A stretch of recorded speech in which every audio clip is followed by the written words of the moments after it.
Here we are. Where are all my friends? Sitting down with Colin Brittain. Hello. Is it Doc? I see Doc some places, and then Colin. Right. What's that was like a childhood nickname. Oh, Doc. Yeah. And it just stuck. And I mean, I think my buddy Raz, who's a producer, a really great producer, he gave me that name, and he found out about it and then kept like using it and stuff. So with the boys, like, what do you introduce yourself as? I'm Colin. Okay, yeah, just regular Colin. Yeah. And then like once you, I don't know if I'm cool enough for Doc to be like, hey man, I'm Doc. That'd be cool though. Maybe I'll start doing that. It's always like a little bit douchey if you like introduce yourself with your nickname. You're like, especially if it's your nickname that not everybody knows. They're like, some of your friends are like, wait, what? I don't know. Am I allowed to curse on this program, by the way? I can't remember. I never know. So I think podcasts are pretty. Mouth. Yeah, that's fine. I figured it was kind of unrated, but never know. So here we are. I'm excited for this because I've had all sorts of different guests on. The whole theme is music industry, right? And it even goes a little outside of that. But I'm excited because one, we really just met, which I love because it makes the story and like learning it like so honest and real. So that's super fun. But also because I haven't really had an established, successful producer songwriter who's done what you've done. So I think that'll be a cool discussion that I haven't really had yet. So I'm really excited. Cool. I like to start just from the beginning of like, where are you from? What was it? Where's like your early days of finding your passion? I grew up in Knoxville, Tennessee. So like east of Nashville, to a very musical family. Like my brother is a songwriter in Nashville. My sister is signed to Warner Chappell in Nashville, currently. That's just kind of where we ended up, like where we all ended up. But, my dad, always had music around the house. Like a lot of producers and musicians nowadays, it was just like we were really fortunate. It's kind of the luck of your draw. I've heard people are like, pick your parents carefully. I picked good parents for music, I guess. At least my dad was very musical, and he was in like hobby bands and stuff, and it was just, growing up in Tennessee, it's like music is a very sort of like, Nashville is Music City. Memphis is, where blues started and Elvis started, and Knoxville is sort of like right in the Appalachian Mountains where a lot of the like bluegrass and Americana music originated. So there's a tremendous amount of just musicality in general there. And then the southern United States, of course, is where gospel came from. And, it's just kind of like it's sort of in the lower end of the Bible Belt. So it's like, there's a lot of church music that's sort of around a lot. Music festivals in the summer, like just a lot of that was just in the atmosphere. And you felt that like from an early age? Yeah. My dad, one of my earliest memories is my dad used to play in a bluegrass band, actually. He's been all over the place, but they were playing, I was born in Florida, but we moved to Mississippi shortly after that. And then we moved to where I wound up growing up in Tennessee. But I remember my earliest memory is I was in southern Mississippi I was probably 4 years old, running around barefoot. And my dad's bluegrass band was like playing on the porch, like for a, audience of, 50 friends and family and whatever. And that's like one of my first memories. And he had a drum kit set up and, in like the little like garage area and stuff. And so I just remember always seeing instruments around, like literally as young as I could possibly remember, That's so sick.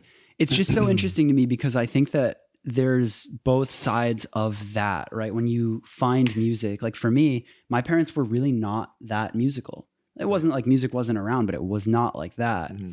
So occasionally it's like the kid and you just find it, you connect, it's somewhere else and you see it and you obsess. And then there's like the families where you like, it's just there. Right. Yeah. And that's the thing. Like, I feel really fortunate that I found what I like to do. Yeah. And everybody that I talk to that is interested, because usually when I'm doing podcasts like this, it's for a reason. Like people are interested, people who are listening to this podcast are hopefully interested, or else you'd be very bored probably, are interested in music or like, entertainment and the industry in some way. And so, that requires a lot of energy to do that and to be passionate about something. So, but it's such a like wonderful thing to be passionate about. So I encourage everybody to, find whatever they're looking for, whatever their passion is, and just go super hard into it. Well, right. And that's what I'm obsessed with, right? Yeah. Like, because it doesn't really matter what that is, but it's just such a journey finding it. Always. And it's so interesting to me because I think that if you have the courage and if you're honest with yourself and you find that passion early, then you have so much time to just hone it in and be incredible at it. But not everybody has that, right? Like sometimes you try a ton of different things. Mm-hmm. So like those early years, the finding that is so interesting to me. And it seems like you had that from a pretty young age. Very young age, but that also like, you know, that doesn't always guarantee anything. No. You know, I also had, you know, a basketball hoop outside. Yeah. So like, tell me, so like, what is it like growing up? Like, what was your first instrument that you were playing? Like, what are you like in school? Did you have other hobbies? Like, you know, like, so music for me was so early. Yeah. And I just developed like some, you know, I started playing drums when I was 6, I think. Whoa. I picked up guitar shortly thereafter. I'm still working on that actually. But, and then it was more than like learning an instrument, because the instrument's kind of arbitrary, to be honest with you. It's like, it's just hearing. Like, the most valuable thing for me wasn't any of the instruments I was playing. It was just being surrounded by music happening and like putting that into your bank, you know, into like your brain and storing it away.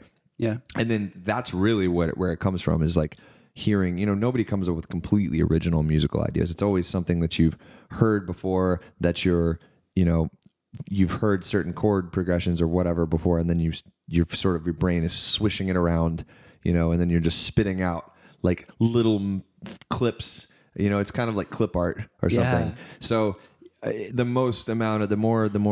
earlier on, the more, you know, like, you know, pages you can like sort of put in your bank to clip up later is the better. That's the best way I can describe it. So that's the most valuable thing, I think, for growing up around music, isn't really even the instruments.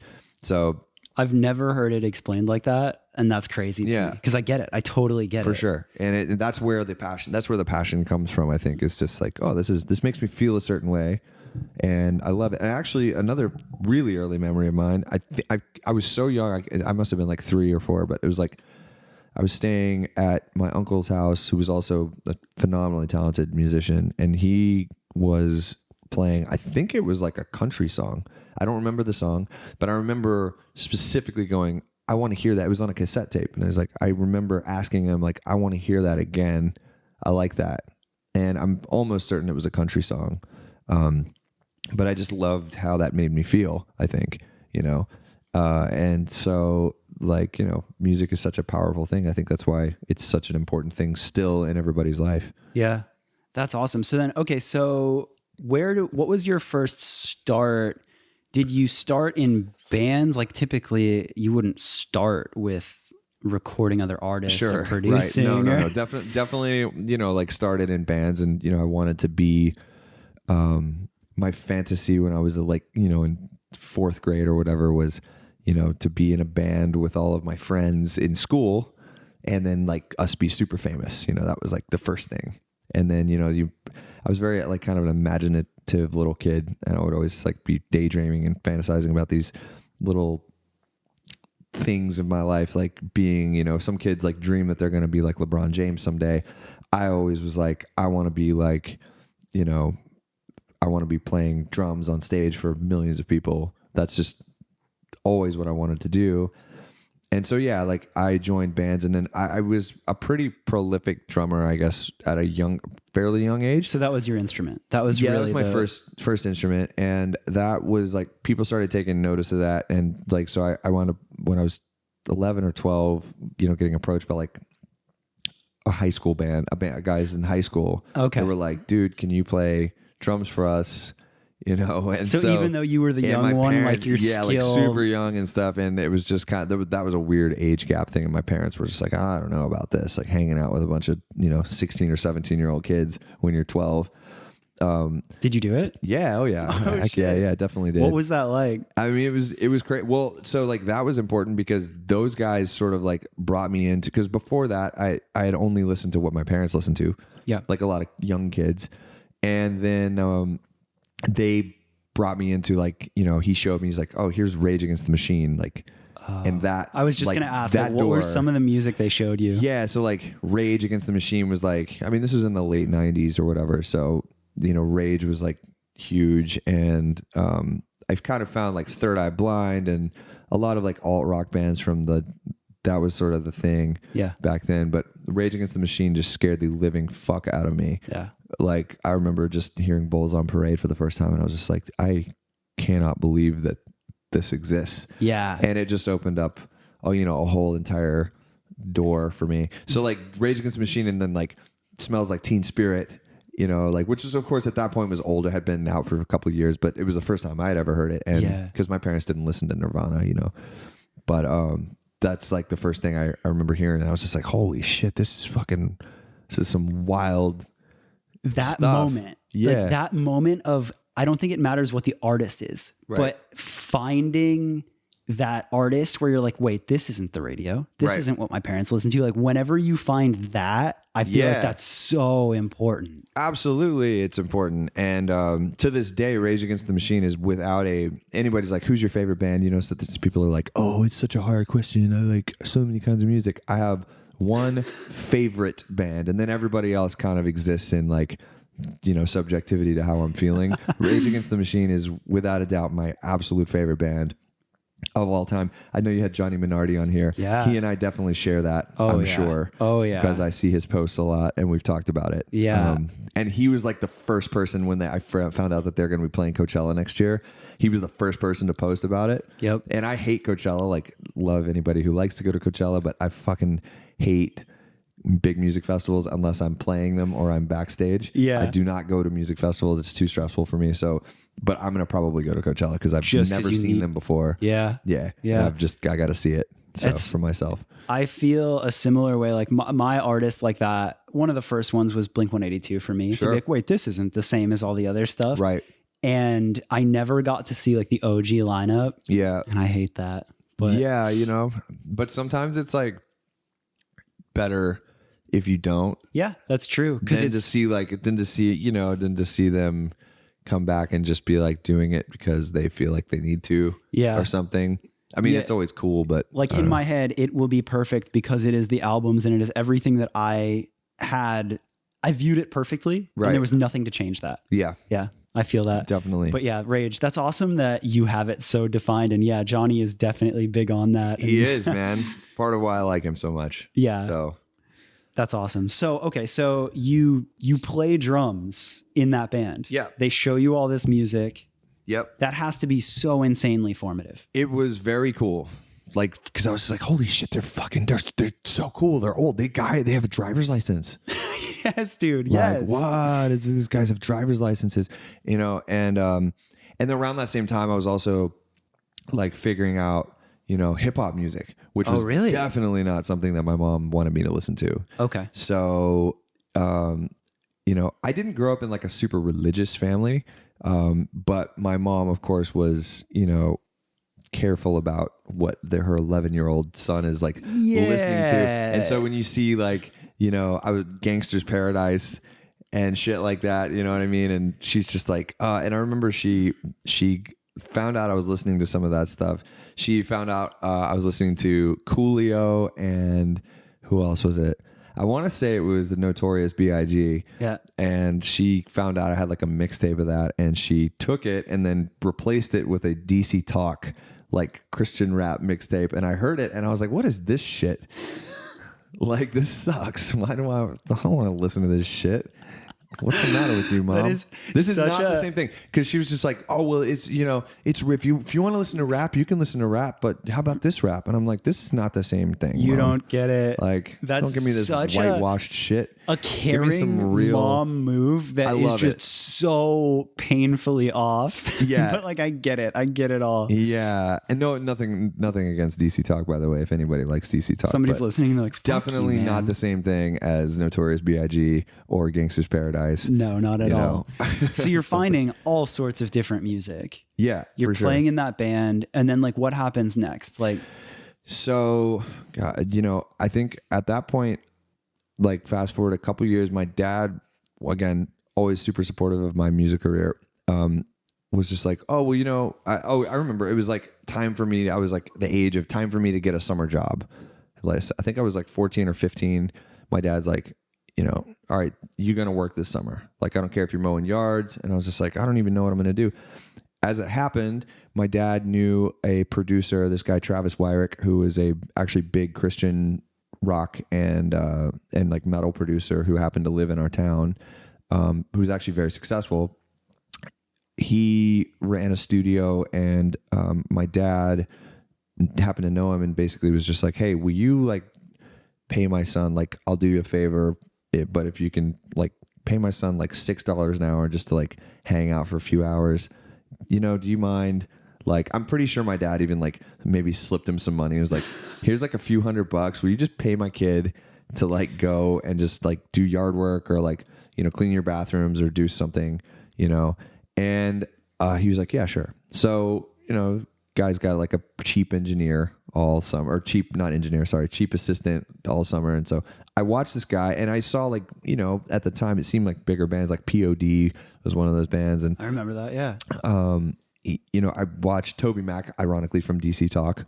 I came through one time, super nice guy, by the way. And, like I saw some of these people, and I just remember hearing, like walking in his studio for the first time and hearing music that he had created come off of a computer like that, out of these speakers, and it just sounded just like infinitely more high fidelity than anything I'd ever heard in my entire life. And I was just like, holy motherfucking God, how did that even happen? So I have to do that.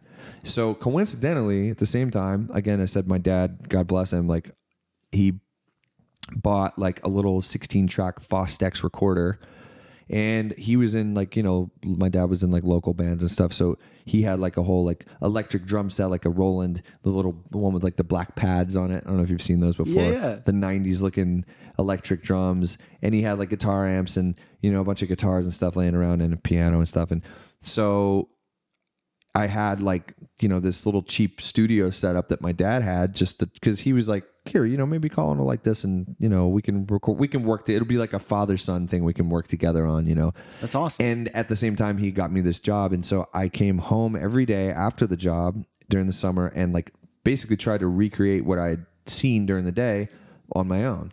And I didn't, I was in bands and stuff, and you're in middle school or whatever, in high school.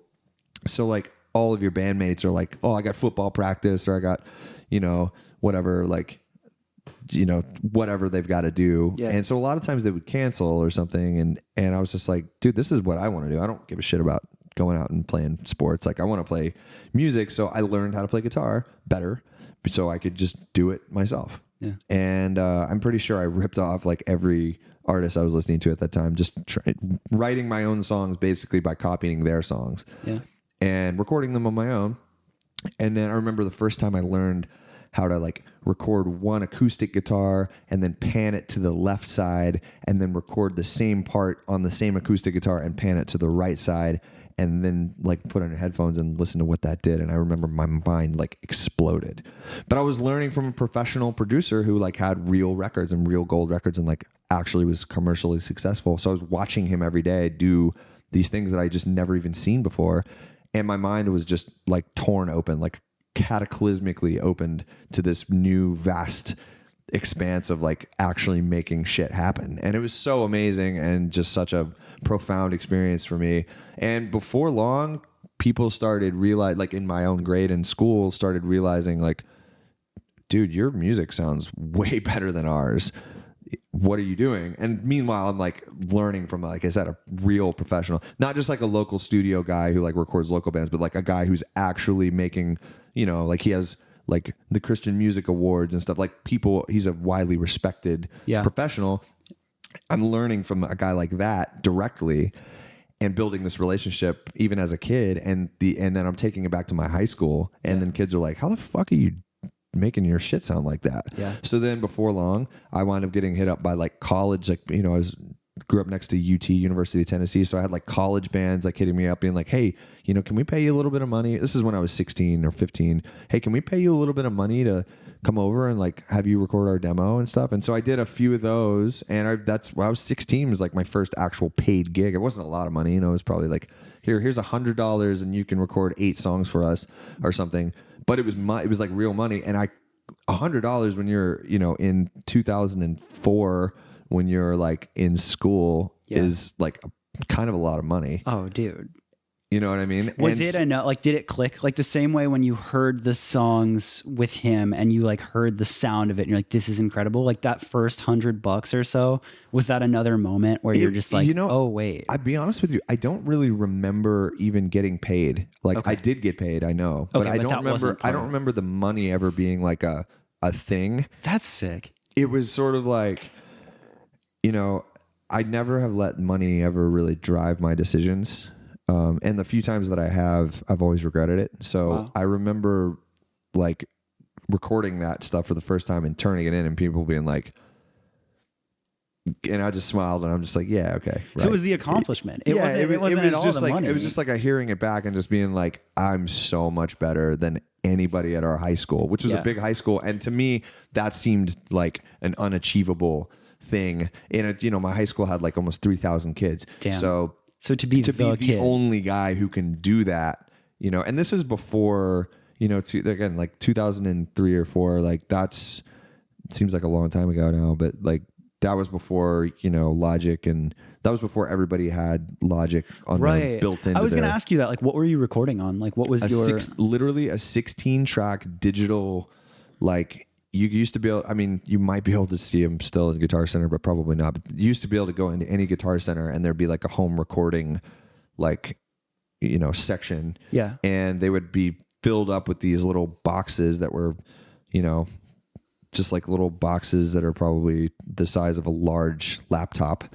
And they had like the little mix. It looked like a little mixer station, and it was like an all-in-one recording thing. And then you could put your CD, once you're done mixing your shit, you could like put a CD into the little CD drive and hit burn, and it would burn a CD with your shit on it. You didn't have a computer. No, it was literally all done on a little like digital machine.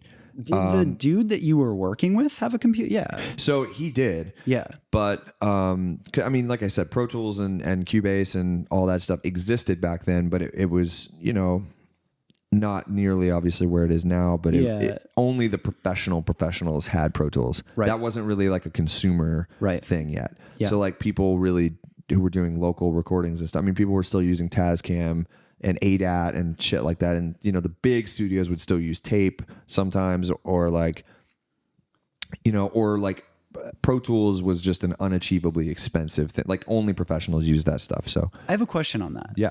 So like now, obviously we're sitting here recording this podcast on Logic, and I was just telling him like, I don't really know. I had to figure it all out. Right. So you learned all of the fundamentals. Right. Before that was there. Yeah. So I don't know. You would know better than I know.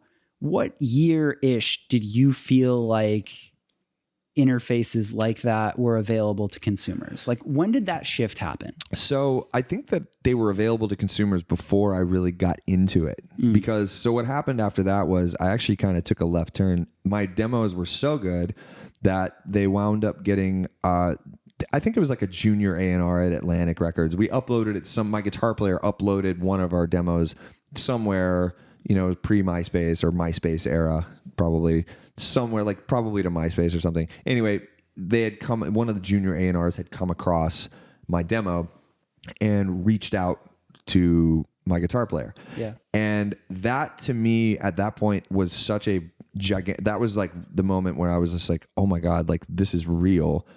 We could actually be, you know, a signed band. Like maybe I'm actually good enough to drive my band to be like a signed band. Okay, wow. And that actually, well, thinking back on it though, that actually was kind of a not a mistake, but it was definitely a distraction, because what happened was I didn't realize that the reason that guy was interested wasn't really because our song was that good.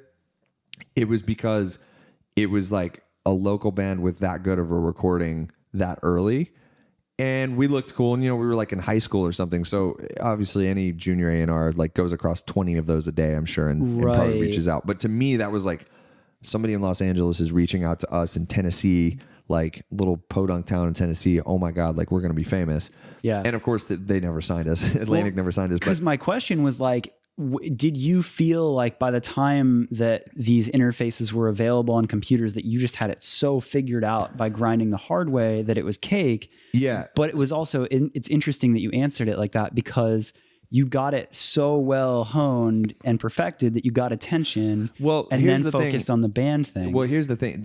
I guess that was kind of a long-winded answer because it's basically what happened is I got distracted to where I was like, the band is the focus. Yeah. And that kind of took me off path for a couple of years. And then we just became a local band and focused in, we moved into a house together and we really focused on like being a band and not like, I took the energy off of like recording stuff for like several years and which led me to probably around, I don't know, I was probably 21 or 22 by the time I actually came back around to it. So I like kind of took a few years off and just worked on like being in a band and trying to get my band successful. Little did I know the whole purpose behind that was, my calling to be a record producer. And so by the time I got back around to it, I started making demos. We fired our singer and then replaced it with an amazing singer, this girl, Lindsay Stamey. And we wound up getting signed about 6 months after we had her join because she was so good. And at that point, we had really honed our craft in and we were very serious. We'd been on a ton of tours. We had a booking agent, all that stuff. And we fired our singer because he was worthless. And for real. And we had this girl come in and she was so talented. We got signed to 11-7 Music, and that kind of propelled us to make a real record with a real producer who at that point I was dabbling back into Cubase. I use Cubase, but like I was dabbling back into that and the Pro Tools and that whole world. So it took me off path for 4 years or so, where I was just working on being a rock star and not focusing on where I should have been. Yeah. And then we got signed and then did a bunch of touring and we made a record with this guy, Kato Kandawala, who became one of my best friends. And I learned from him how to actually make a record like in a real studio in New York. They flew us to New York and we made the whole thing and we like went to a big studio. And I learned at that point I was 23 and I remember really soaking in all that shit. At that point, I was just like, okay, I can actually do this. So maybe if the band hadn't happened, you wouldn't have connected those pieces. Like as much as you took a break. Yeah, it's very likely. That's why I say I don't regret anything. I don't judge myself on anything like that. So it's just led me to where I'm at. That's that's really interesting and really cool because as you're telling the story, I'm like, damn, like he had a couple of years where he was like off and could have doubled down and been better. Yeah. But then as you tell the story, I'm like, well, shit, if you hadn't done that, yeah, who knows? How would I have gotten out of my town? I mean, touring took me all over the world, first of all. Yeah. And even though we were riding in vans and stuff, it took us on a lot of cool tours and I met a lot of cool people and, we did Warped Tour and we did... Wait, what was the band? It was called Oh No Fiasco. It's kind of an indie pop band. We probably suck. If you look us up, we probably suck. Don't judge me. But like it was a lot of fun and we had a good time and we went a lot of places and played a lot of big shows and met a lot of great people. And there's a lot of those people I'm still friends with today. And my friend Kato, he tragically passed in a motorcycle accident last year here in Los Angeles, but and actually wound up naming my daughter after him. But he taught me everything I knew about like, down to what matters, how to deal with band psyches. He had me program for him even while I was on tour and stuff. I'd still he'd send me other artists and I was programming and I was just like, this is actually reality. Like maybe I should be producing. So then I went to Los Angeles. I started going to LA quite a bit after, when we first came here. I remember going, holy shit, like this is amazing. Like so people just work at a whole different level out here. The passion is like met. And then when I went home, nobody really had the same drive that they do in LA.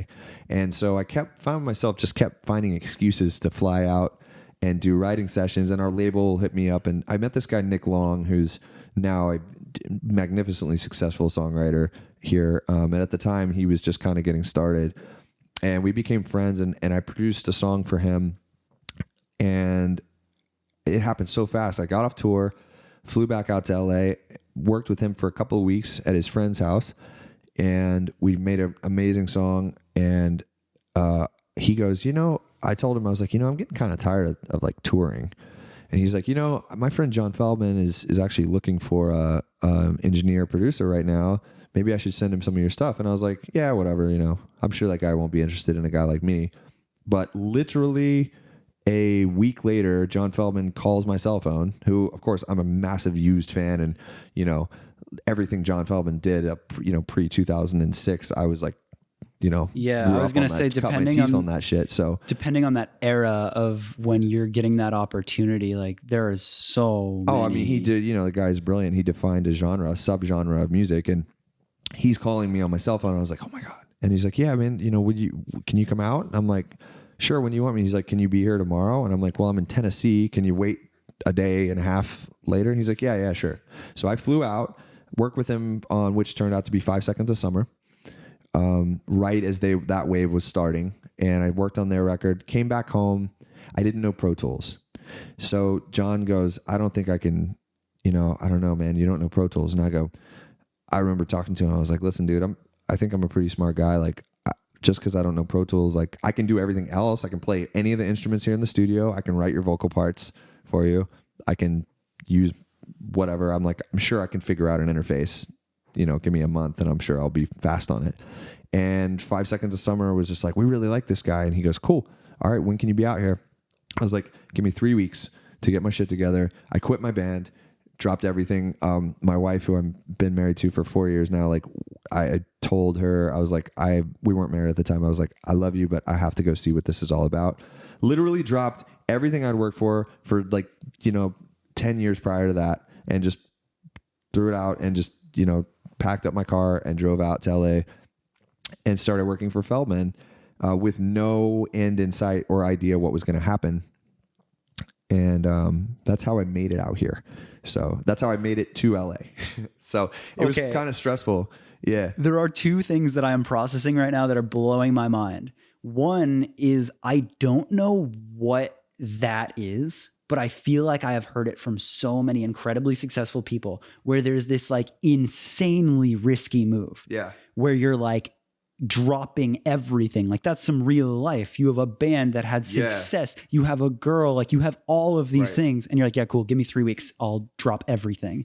Not everybody does that. And whatever that is insane to me. And the other thing is I feel like there's a pattern of people who have worked with John Feldman that have gone on to do the craziest stuff, right? Like it's like a rite of passage. He is so funny because he is I've heard that too. And I know a lot of them actually. And I mean, there's some of them are still some of my very closest friends. I didn't realize you were another producer that had worked with him. Yeah, for sure. I mean, John is like, say whatever about that guy. He has got an eye for talent for sure. Cause I mean, it's just like, I could name, Zach Cervini, who's crushing it right now. Tommy English, this guy, Brandon Paddock was there. Yeah. I'm sure you know Brandon. Trying to think. Eric Ron was there at some point. Who else? This guy, John London, who's more of a recent guy, and he's not a lot of people know him yet, but I think, including myself, I don't even know, but I've heard about him. And did he's Courtney coming ever up. work with him? I don't know if Courtney did, but yeah, I mean, so like that's a lot. That's a lot. Just off, those are the guys I just know about, right now. Yeah. So and then of course myself. So like he's definitely knows how to find people from all over the place and be like, yeah, come work for me. It's crazy. And the demands that guy has, by the way, are just like wild. It was such a shock, because I used to get getting off the road and people are doing stuff for you. They're like, oh, well, you're playing our venue. So like, and life was kind of easy. And then it was just like, holy fuck. Like I'm a nobody with no experience. And, I'm basically being in charge of like writing. I mean, John's the kind of guy that like would give you, there's never enough work. Like if he had 10 guys working for him, he'd find something for them all to do in every hour of the day. Like he's just that kind of guy where he just keeps creating and there's never a shortage of like things to do of work. Yeah. And I think that there's like something like, it seems like you have a pattern in your life of this story where you've had these opportunities and you just step to the plate of like, you obsess with whatever that is, that spark, and you go in on it. Sure. You know, you worked with that producer earlier in Tennessee, and Right. it seems like you were qualified for that. And the fact that you stepped to the plate and did it. So this is such an important part. What happens now? You're working with him. You drop everything. You come out to California. Yeah. So, I mean, and then, you know, working for him, I don't, for lack of going into super detail with that, I mean, he and I kind of didn't always see eye to eye on everything. And I just was kind of like, we had a little bit of a falling out. And since, you know, we're super cool now, I just saw him a couple months ago, and we had a little bit of a disagreement, you know, several months in, and I was just like, you know, this is maybe best if I, you know, cruise out of here, which was kind of stressful because, you know, I didn't feel like I had all the accolades I needed to start my own career. I still have my friend Cato, who happened to be working in LA at that time. And Cato goes, you know what, man, why don't you come over here and work for me? I'll give you some stuff to do. And he rented this place called the Steakhouse, which is the studio I currently still have a studio at. That's such a sick name. He had me come and work for him for a couple of months. And I had worked while I was with Feldman. I had worked with this band called One OK Rock, and the Japanese band. And they found out that I had left, and they said, well, can you know, Colin, he's like, oh, Colin left. And they were like, well, we love Colin. We love working with him. So they called me directly and were like, hey, will you like come to Japan? And, you know, I was at that point, I was super broke. I was living on my friend's couch. I had all my gear like in my buddy's garage, like set up, and my buddy Asher was super sweet, and he let me stay for like a couple of weeks. Just set up in his garage and didn't charge me any rent or anything. And I was doing records. I was doing like music out of there. Holy shit. And I was running out of money. And Feldman called me and asked me if I wanted to come back. And I was just like, you know, I don't know if I want to do that again. Like, I think I want to try to do this on my own. I just had this feeling. And One OK Rock asked me to come out, and they flew me to Japan. And I remember landing in Japan, and I had like less than $1,000 in my bank account. And I'm stuck in Japan and had no idea where I was or what I was doing. And I remember getting there, and my phone service didn't work, so I couldn't get a hold of the guy who was supposed to come pick me up. And I was just like, holy shit, I'm stuck in Japan. I don't speak Japanese, and I have not a lot of money, and I have no way to communicate with people. And it all worked out. But I wound up writing for One OK Rock and producing the single off their record. And, you know, they paid me. I flew back to Nashville to finish the song we had started. And I was visiting my girlfriend at the time, and I flew back to Nashville and was making their song in a kitchen, like literally in her kitchen. And I sent it to them, and they were like, we love this. We want to record it in LA. So I said, okay. So I called the studio that I currently am at, the owner, and I said, listen, I know you have an available room. It was just, the universe was just like, this is what you're supposed to do. So the room was available, and he's like, cool, I'll charge you, you know, $1,000 a month. And I was just like, okay, I can't afford rent, but I'll just live at the studio. That's fine. So, which is what I did for 9 months. So I called the guy. One OK Rock was supposed to, so let's just say it was a Tuesday. I flew out to LA on a Monday night. I landed on Monday night, stayed on my friend's couch. The next morning, the band was supposed to be there at, let's say, 5 o'clock on a Tuesday. I landed Monday night, woke up early the next morning, got all my gear in my car, went up to this completely bare, empty studio room, and loaded in everything. No tapestries on the wall, nothing. So I had to make this entire room by myself, no help, and set it up for the band to be ready to record at 5 p.m. And I made it with like an hour to spare. And that was the first like actual record that I did like in my studio on my own that actually made any sense. And it was a huge success in Japan. And so, and that's kind of like from there, it's just like on and on and on, you know. That gave you the fuel. That was the first. Yeah, it was like the first real money I'd ever made. It was the first, like, it wasn't a ton of money, but it was enough to be like, this is, you know, okay, you can pay rent for a few months and like, you know, like all your expenses covered. And I had enough to buy a little bit of gear and, you know, so That's so insane. And, you know, like you had that moment. You could have gone back and worked for Feldman and you said no. And like dude, you're living in a garage. You're working out of a kitchen. You're living in a studio. Like, that's not easy. It's easy to talk about in a podcast right now because it's in the past. But those moments, like, you're in your 20s and you're just like taking these crazy risks. You have less than $1,000 in your account. So I would have to imagine that there was just some type of spark, or like you had to have been following some amount of certainty or betting on yourself and knowing that there was some world where it worked out.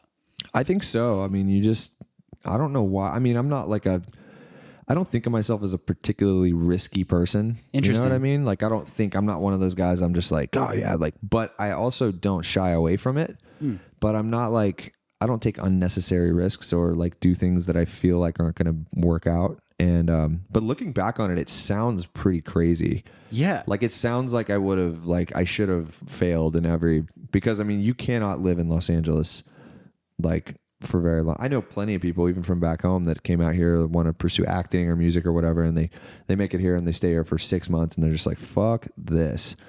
Like, it's too expensive. And they wind up working in a restaurant or whatever that they, side job. And then some of them last longer than others, and then they just get burned out. And they're just like, this is just too hard. Yeah.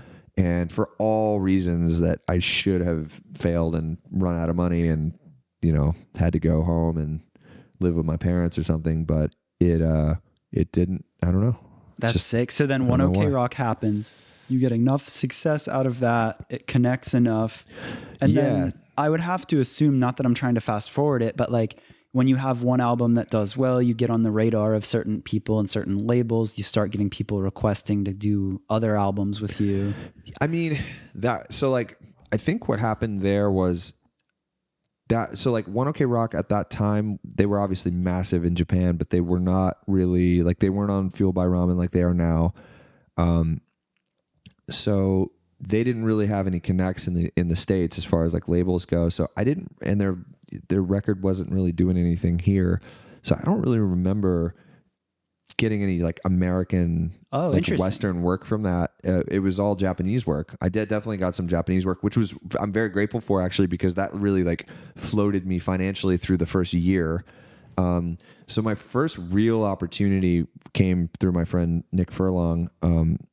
And that was when we started doing, so it was like One OK Rock's album. They were going to start recording their next album. They wanted me to produce most of. But then we started doing writing sessions with All Time Low.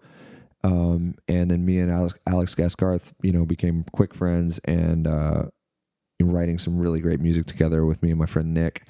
And that turned into producing, and it's all kind of a blur to me, honestly. Yeah. I mean, like that tells it what it is. But All Time Low was like the first time that I remember like a major band was like, yo, you're pretty good. Like, we should do some more stuff together. Yeah. Like, and then shortly thereafter it became Papa Roach. Okay. Writing session just turned into like production, and they were just like, we love you. Do you guys want to do our record? And we're like, yeah, like, fuck yeah, let's go. That's sick. And so that's kind of took a little time to get that sort of thing started. But I remember that year, I think that was 2016. That year really kind of like, that's where I felt like I really took off. Like put you on. I was just like, okay, this is real shit now. So what is a day in the life now for you that you've had a couple years of establishing yourself and building a foundation? I know we were talking a little bit before we started the pod, and it sounds like you are busy. Yeah, it seems like that, I guess. Sorry, this coffee you made is so delicious. Yo, for the listener, we did breakfast before the podcast, which is my favorite thing to do. So we're just sipping on some coffee, catching up. It was very good breakfast. It sets a vibe. It definitely sets a vibe. No doubt about it.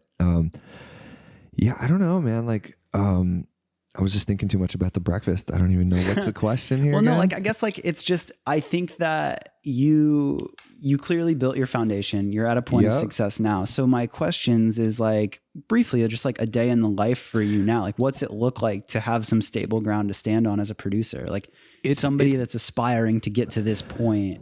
For me right now, today, it's honestly, I was joking with my manager about this like earlier today. I was just like, I've literally never felt this busy. So like I'll give you the example. The last couple of months for me is I was producing A Day to Remember, came back home, my wife had a child. I started a new band, this band American Teeth, that's about to go out on tour. We're getting ready to sign with Fearless Records. You're in it?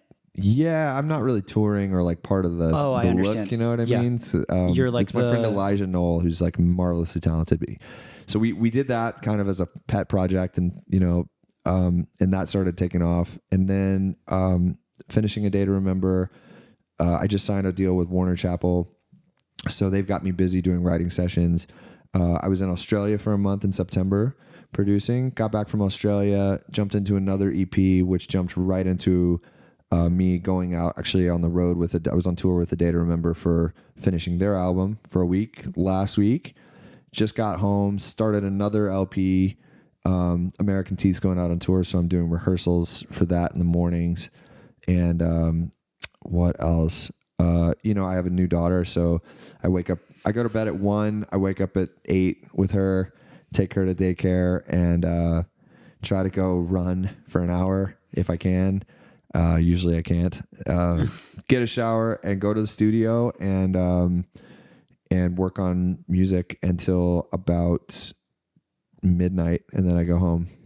And so it's constantly, that's a life. Constantly happening. And if something's not happening, then I have other records I got to finish that I'm backed up on.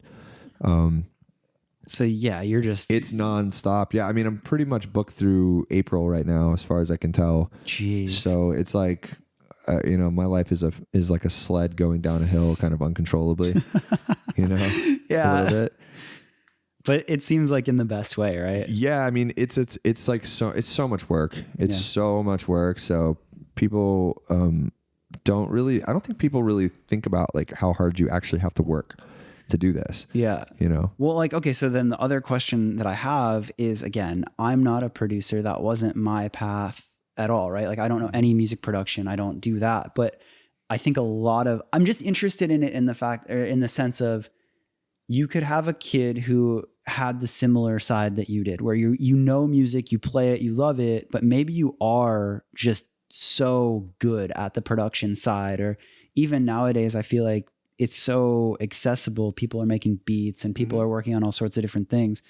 If you feel like you're in that spot right now, like, what is your advice to like the next generation of a you? I think that things get very diluted now because everybody's got a garage band. Like, kids growing up now, like their idea of a producer is like a beat maker. This is exactly what I wanted to hear. Yeah. From like your side. Everybody's like, oh, so you make beats? And I'm like, yeah, I guess so. Like, that makes sense, I guess. But it's such like producing a record or like, a batch of songs with an artist is so much deeper than just like creating a beat. It's managing budgets, it's managing time, it's managing expectations, it's managing artists who are 90% of the time fucking psychopaths, for real. I love you all, by the way, if any of my artists are listening, but you are psycho. And so am I, for even wanting to deal with it in the first place. Yeah. Music is such an emotional roller coaster all the time. So artists are crazy. Managing, but in the best way, and like it's channeling that crazy energy and like figuring out how to make something out of it. Yeah, if you weren't crazy as an artist, you probably wouldn't make good music. Yeah, but like it's not just making beats. That there's like guys who just make beats and then they try to sell their beats, and that's one way of producing music. But I try to be like, my job is basically to make music happen, like make a final product. However, I have to do that. Right. So I would say like just listen to a tremendous amount of music from all walks of life, not just what you like to make. Like if you like making EDM beats, for example, or EDM tracks, like go listen to every other genre of music and then see, because if you listen to all the great DJs, go listen to David Guetta or something, or if somebody like Calvin Harris, even some of the two biggest names, they incorporate all kinds of stuff, like from swing to hip hop to like jazz to rock, like everything all throughout the years. Like it's a DJ, you're a DJ, go. That's what a producer is supposed to be. It's kind of like a DJ, essentially. So the more music I would say listen to and consume first. Like that's the biggest thing. The recording process and like capturing music onto a computer or to a disk or drive or whatever, like, eventually we're going to get to a point to where computers are obsolete. All you have to do is just think about an idea and it's captured somehow somewhere on a little disk or something. So eventually, like, this process of capturing things is going to be sort of like an old archaic thing, right? Like knowing how to mic an amp or how to like get the sound you're looking for. I mean, this could 1,000 years from now, who knows? But like, right, you're saying the technology will eventually outpace us, which means that. But the one thing that humans are still going to be able to do is create and think of ideas. That's what the originality is the thinking and the processing of ideas. So the means of like capturing those ideas, there is an art form in that, but it's also like, and that's part of the expression, I suppose. But I think that like the idea itself is really where the most weight comes from. And that's cool. What's the most valuable. So people think way too much about, the beat sample, I like this sample, and like, they get too technically minded, and right. It's all about like the technical side of things and not about actually what the idea is. And so that's where I see like the great producers there's some great producers who don't even touch a computer. Yeah. That's really cool to hear, actually, because I've seen that in even different aspects, where I have a friend who was kind of just an all around artist, right? Like anything, be it recording, being it promo photos, he just had a vision. Like he had listened and seen enough of everything that inspired him. And when it came to anything, he knew what he was looking for. And then he would figure out the ways to get it there. So instead of mastering, like, this is exactly how you technically do this or this or this, he had the vision first. And I would watch him figure out ways to execute it. So it feels like a parallel to what you're saying, where I really get that. Yep. And it's a cool way to think of like, know what you're looking for, know what you're inspired by. Yeah. Yeah. And sometimes you don't know what you're looking for. Sometimes it's kind of like, I have a band in right now who is probably frustrated with me when they first got here because they didn't have a lot of experience working with, LA producers anyways. And they were like, well, what's your process? Like, and I was just like, bro, I have no idea what I'm doing. That's the first thing you need to know. And I was like, and if you don't trust me to do my process, to do whatever process that is, then you probably shouldn't be here, because I don't really stress myself out about it or judge myself too much about it. I just go like, this is just, I don't know. I really don't know what I'm doing. I just do it, you know, and that's a hard thing to explain. And it's just, but it all comes down to just being like, if I wanted to really be methodical about everything, I would be much better being like an engineer or, building rockets or like, some exact science, but there's no exact science to my brain. I'm floating around all day long.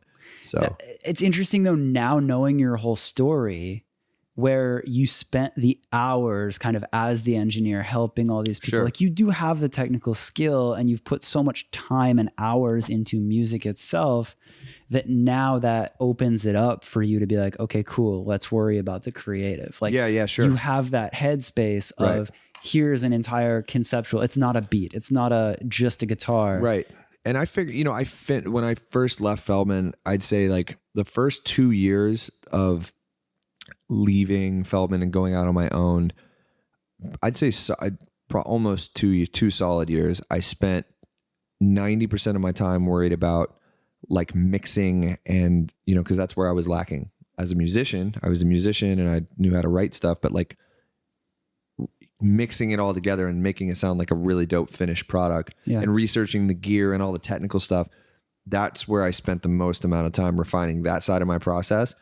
And now I wouldn't ever spend that much time thinking about it too much. I just do it. But that's, again, like you said, it's like imprinting your sort of your process and your like, muscle memory, your brain memory on like what you like and what sounds good. And so it's definitely not time wasted, but it's not something I would spend time on now. Interesting. You know what I mean? So it's kind of like I took myself to school for a couple of years and got my bachelor's degree in mixing or whatever, my master's degree in mixing, and then I'm like, cool, I got that. I have that now.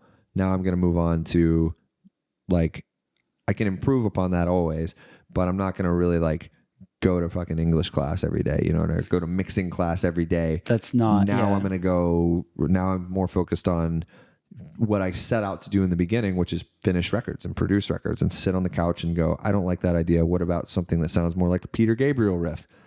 And everyone's like, what? We're doing like this is like a heavy rock song. Like, what are you talking about, Peter Gabriel? And I'm like, that goes back to bands all the time are like, why are you so weird? And I'm like, why are you here? Well, yeah, I was going to ask, come on. That has to be a hard line. Again, I don't know. Like, you have an artist, they have a vision, they have a shell of an album, I would assume, right? And then there's you as a producer, as a songwriter, and you're coming in and you're adding your spin to it and you're working with them. Is that a hard thing to navigate? Like, I would assume everyone is different in that. That's true. But is that a hard thing to navigate, to kind of find that perfect middle ground? Or like, how do you find that flow? It is. I think that there's like, you know, there's goods and bads to like being very assertive as to what your vision is, because ultimately it's up to the artist. I would say that I'm very careful about who I wind up doing final records for, only because I don't like doing records for people who don't know what they want. Like a lot of baby bands, when they first coming out, they don't really know what they want to sound like. And, you know, super young bands are very similar to when I was 18. And if I was working with a producer in LA with a bunch of credits and stuff, and I would probably have been like, yeah, man, just do whatever you think is great. Yeah. But that's like the other extreme is I gotta have somebody who tells me, like, who's, you know, I'm not making this music for me. I'm making this for you. It's a service thing. You know, I'm an artist creating a painting that you're kind of directing me on what you want it to look like. Yeah. And I'm just manifesting that based on my experience and all that. And that's why people pay me to do what I do. Yeah. So if you think too much about it, like, oh, I'm going to do what I want to do, that's not always like the move for me. But I also want them to, you know, have some perspective on what they want. But then also on the other side of that, I want people to have enough open-mindedness to let me dig.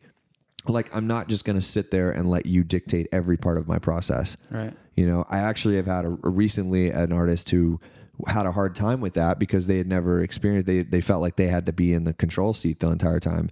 And I literally called the label and I said, listen, I will 100% give you your money back. Just say the word. But the one thing I'm not going to do is I'm not going to sit here and let somebody dictate like how I've just worked too hard to be here, and this isn't like a hire a Colin for the day. I don't go, I'm not like a hire by the day kind of guy. Like, this isn't a service business. This is a collaborative effort. Yeah. And if you can't collaborate with me and trust me, then I don't really think that I'm going to best be able to serve you. Yeah. And I actually showed the band, I was like, fine, look, we'll do it your way one day. And so I did it their way and let everybody dictate the whole process the whole day. And we got probably 20% done of what we would have the next day, which is when I was like, great, now we're going to do it my way. And we got immensely more work done, and everybody was way more excited at the end of the day. And so I said, okay, do you see what I'm saying now? Like, you come to me, let me do my process. Yeah. And that's something for like anybody who's like actually trying to do this, like, develop your process. You know, you got to love artists and you got to love their emotional responses to everything. I think that's so exciting for me. So it's like learning how to sort of channel that is super fun. That's cool. Yeah. I'm just fascinated by it because it's something that I don't have the skill of doing, where it's like, you have to have that confidence. You have to have your vision, but then you also have to collaborate. And I'm like, man, that seems stressful. I don't know how to do that. So yeah. But everybody's got their own ideas. Like, I mean, like, you have an idea of how you want this podcast to go. Yeah. And I could come in here and really just talk about nothing for a couple hours. But I told you before we started, I was like, dude, you got to direct me a little bit. And that's the same sort of thing that I do at my studio. Yeah. I'm like, look, dude, you're the artist. Direct me as to what you want to do, or else I'm just going to paint a picture of, if you're looking for a picture of a house, I may not paint a picture of a house if you don't tell me that you want a house. Right. Like, you know what I mean? People have seen you paint a good picture of a house and think that you'll just paint a house, but you're like, I don't know, man, I painted a house that day. I'm going to paint a tree now. Yeah. I could paint a tree or a fucking tiger or whatever. Yeah. I don't know. Like, you got to just give me, how big do you want your house to be? Yeah. Oh, okay, cool. Well, how about this then? Maybe you didn't think. So that's how a producer is. It's a collaborative position. Yeah. And then if you're not collaborating and you're just thinking of it on your own, and that's what I do with my band American Teeth. It is collaborative because I work with my friend Elijah, and he's the singer and the face of the band. But like, you know, for all intents and purposes, it is my creation. Right. So you're not collaborating. Yeah. Well, I mean, we're collaborating together, but like we're both creating it. So it's not like there's anybody telling us what we can and can't do. I don't have an artist who's ultimately going to be the yes or no person. Like I am that person. So then we can paint whatever we want. Yep. And that has its own set of like, you know, limitations and stresses, but it's also way more freeing to do that as well. You know, and that would be more like an artist, being more like an artist. That's, you know, that's cool. That's a cool perspective. So I hope I didn't cut you off. No, it's okay.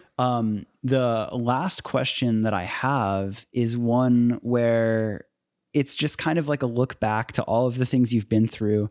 And obviously you're here now, you have solid ground to stand on. You've kind of found your lane. You've made your mark and your success. But if you could go back to any time of like the most turmoil or the most uncertainty with what you know now, and give that past version of yourself some advice, or like, what do you tell, like, what is that shakiest point? Where are you? And now with what you know and how things panned out, what do you tell that version of you? God, man, that's a deep question. Yeah. I think just be like, just trust your gut, I guess. You know, I'm an idiot a lot of times, but my gut is never an idiot. It's always like pretty solid, and just trust your gut on things. You know, if you're, I had a good friend of mine be like the other day, cause I was emotional about something. I was being a brat about something. I was just like, you know, fuck this band or whatever. Like I was just like, this is frustrating. I don't remember, this was a couple months ago, and I was frustrated about something trivial. And my manager, who's one of my best friends, she's like, your feelings are just your feelings. That's it. You're allowed to have feelings, but they're just your feelings. They're not anything else. They're its own object. And you should be able to like look, if you look at that, like, you know, don't emotionally react to, the point is, don't emotionally like set off making decisions just out of emotion. Like you got to have your emotions. Those are important to drive creativity, but your decisions in life should be made pretty much just based on how your gut feels and what your brain is thinking, and find where that meets in the middle. That sounds really serious and heavy, but it's not. It's like just like, don't, you know, just pay attention, I guess. And you know, well, you said that, and I love that, like how you say follow your gut, because it seems so simple, and it's, I mean, at least for me, I agree. Anytime I've done it, it's paid off. Right. But why is that so hard sometimes? Why is that? You know why? Because a lot of times your gut is telling you something that your head doesn't want to believe. And it's telling you to do something that's way harder and it's going to be more stressful than you probably want to. You know what I'm saying? It's kind of like, man, I really just want to sleep in today. Fuck, I'm tired. I don't want to go to work. But then, you know, your body's like, your head's like, dude, you got to go to work. Like, you know what I mean? Like you got to get like, up. It's cold outside. It is dark. And you're like, I really don't want to get up. I'm tired. And then your body is just like, no. But your brain goes, dude, you got to go to work. Yeah. It's kind of like that. Like sometimes you get up and you just go do what you got to do. And that's how you have to look at it. But it's your gut is telling you to do something. You got to follow that shit. It's like your gut sees the big picture when you don't. When you're in your head and you're just thinking about how good it would be to sleep in or whatever. Yeah, it's like that's the immediate, but then your gut is like that big picture. That's the easy thing to do. And I mean, I aspire to be a great entrepreneur, business person later in music at some point, or like a really great producer like Rick Rubin or somebody. And to get to there, you have to make so many sacrifices, and you just do a bunch of dumb shit that you seems arbitrary or seems like it's hard, and it is hard, but it's like you have to go through a lot of hurdles to get where you want to go, no matter what you're doing though. You know, like what great person has ever had it easy? Right. Like ever. Yeah. No, I mean, even your story, like the sacrifices you made already, right? Like moving to California and just taking that risk. That seems to be a pretty common theme. And anybody successful that I've talked to is like, I mean, you just told me you just moved here, right? And oh yeah. I mean, yeah, I I had a very similar parallel to you, actually, where I went from Florida to California with not much, but it was just like I think I have to do this. Yeah. Like, when else are you going to do it? Yeah. And I was just on tour, I told you, with A Day to Remember, and I got hung up at the Canadian border because I only was supposed to be out for like 4 days, and then they asked me to be out for like the rest of the week, and they were going into Canada, and I didn't have my passport. Obviously, I left it here in California, so I had to have my wife like overnight it. So I woke up in the parking lot of a FedEx that like right next to the border, this place called Plattsburgh, New York, and they were supposed to have my passport there, and I got off the bus, and there's, day two's got like, 3 tour buses and 4 semis going with them. So there's a whole caravan of a lot of people that have to get to the show. And so the tour manager wakes me up, and I get out of the bunk, and I go into FedEx, and the lady's like, yeah, sorry, it got hung up. It missed the flight. It's not going to make it.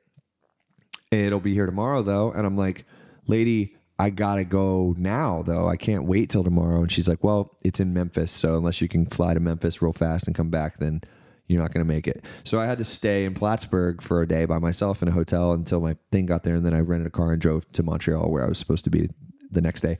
And so I had like a 24-hour period where I was stuck in Plattsburgh, New York by myself. So I remember going out, and I was at a bar one night, and I met this girl who was saying, she was like, oh, what do you do? And I told her, and she was just like, man, that's just so like, that would be so great if I could just go do what I want to do with my life. And this is a young girl. She's probably in her late 20s, and she was like, I just wish I could just go do what I want to do. And I was like, well, like, the thought of not doing what I want to do with my life was so staggeringly surprising, because all my friends are like you. They're creative people who I surround myself with, creative people who do what they want to do with their lives, and art. I mean, I joke about it. Like, most of my closest friends are like artists in bands, because, I don't have a lot of time to spend just hanging out with people. So like and neither do they. They're all over the place. So like, those are the guys I relate to the most, the guys and girls I relate to the most. So, and all of them do exactly what they want to do with their lives.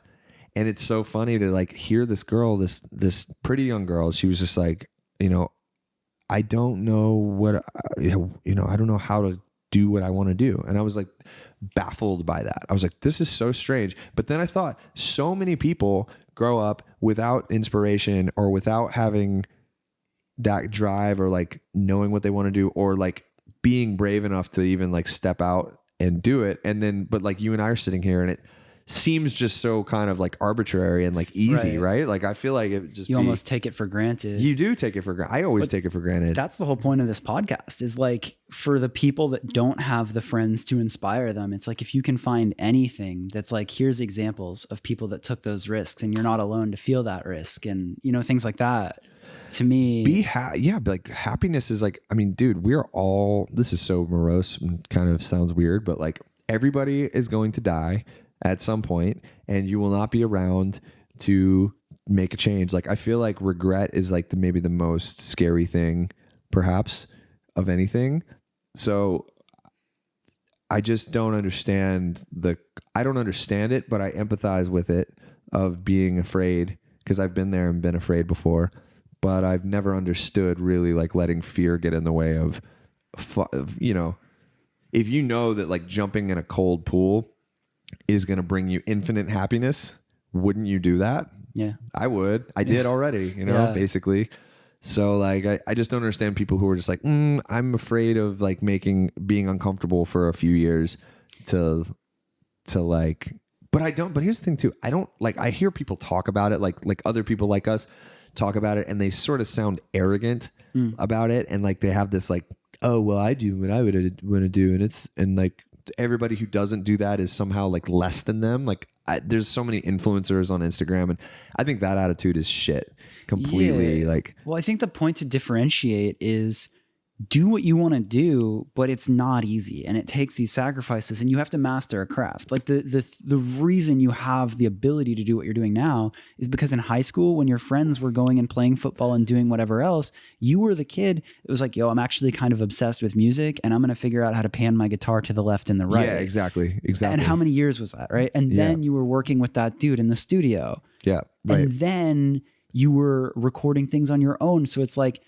now you have the ability to do that, but you've known that that's what you wanted to do for a long time. And for a long time, you've been making those sacrifices. Right. So I think that it becomes easy to say, oh, just do what you want to do. And you kind of forget, you don't give yourself the credit of the fact that you've put in your 10,000 hours. Yeah, I guess. I mean, but I think I see a lot of these influencers on Instagram. My friend and I call it struggle porn. They're the guys that are like, they're the guys that are just like, oh, you sleep 4 hours a night and you're not working hard enough. We've all seen those assholes, right? Struggle porn. That's so good. And I'm not talking about guy like I like Gary Vee a lot, but it's like the Gary V's that aren't Gary Vee. Gary Vee is different. He separates himself differently, but like everybody else that kind of does what he does, you know what I mean? Like, you don't work hard enough and blah, blah, blah, motivation. And I'm just like, to me, that is sort of that's like an ego trip. Like, you're putting yourself up on a pedestal a little bit. Like, I don't think that people who don't follow their dreams are any less. I just noticed that they a lot of times seem less happy because maybe there's always like a what if. And that really sucks, because I really have a lot of empathy for people in general. And I want everybody to be happy. Like, I feel like everybody has the chance to be happy if you let yourself. And the one thing that holds people back is like fear of whatever holding them back. And it's just like, this is a hard gig. Like, I'm crazy for being in music industry, but it's what I like to do. So like, if and my father is actually another person, like, he tells me all the time, he's like, if I could have gone back and done it again, I probably wouldn't do what I'm doing now. I probably would have, because he's a very talented musician. Like, he's like, I maybe would have pursued it, He's like, I don't regret it because I have 5 kids and I love all of you guys and I'm happy with my life right now. But like, but there's a seed of regret. Yeah. And I never want to do that with myself or my child or anybody, any of my friends. So I encourage everybody who's listening to this, whether you like music or not, obviously you like music if you're listening to this podcast, just go do it. Go work for free. Go sleep on people's floors. Like, just do it. Like, I mean, I hired a guy from Florida, actually, this guy, Kevin McCombs. He's my new engineer. He came and was interning on the Day 2 Remember record. He was there for 2 months, didn't ask to get paid once. We gave him gas money, slept on the couch, just ran coffee.